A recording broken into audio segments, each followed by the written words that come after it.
Hi, I'm Lieutenant Rosario with the Precinct 1 Constable's Office, Marine Division. We're out here on beautiful Lake Conroe today to talk to you about the upcoming hurricane season and some preparedness things that you can do to keep your vessels and yourself safe while out on the lake. For real-time weather conditions on Lake Conroe, you can always visit www.sjra.net. Or you can visit the Precinct 1 Constable's Office Facebook page. We post updates on there as well. So out here on Lake Conroe, when we have bad weather or hurricanes moving into our area, the first thing you want to do is if you can get your boat out of the water, you want to get it out of the water. If your boat's on a lift like ours here, what you want to do is you also want to make sure that it's tied off as well with some extra slack in your rope because of the rising water. That way, in case it comes off the lift, that way it won't float off. During our last hurricane, we had over 200 boats come off of the docks or get loose and come out into the lake. So some of the things you want to do are to make sure that you know what your hull identification number is, your TX numbers, and maybe if you can post it somewhere on your boat, have your contact information.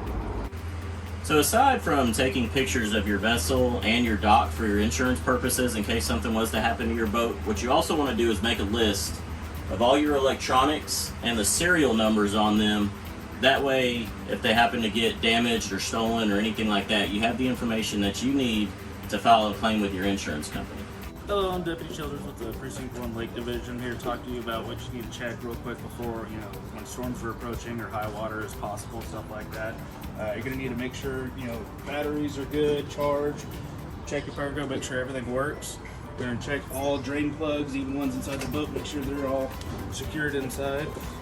Also, you're going to want to check your bilge, test that, make sure it works, just in case something does happen. You take waves over the back of your boat. There it goes. Alright, this boat's good.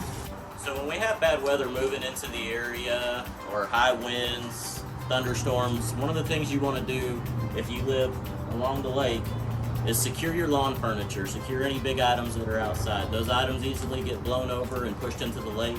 They cause water hazards and can possibly cause damage to other boats or people. So we want to make sure that we tie all those up and put them away. So for high water events and rain events out here on Lake Conroe, you want to make sure that your boat is tied off to the dock in 2 different places. Deputy Childers here is going to demonstrate how to tie your boat off to a cleat. Really easy. Wrap around, a little bit over.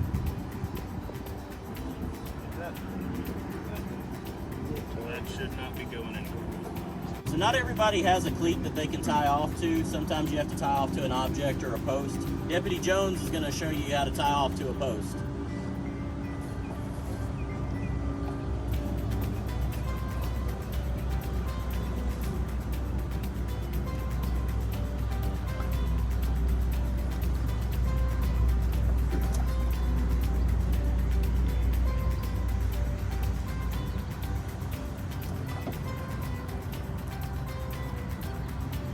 Deputy Jones has tied this vessel off to the post. He's left a little bit of slack for the rising water and everything else in case the boat happens to move. Another thing that you want to have on your boats, if they don't have them on the outside, is some bumpers or some type of bumper up against your dock to help with the scraping and everything else so it doesn't damage your vessel.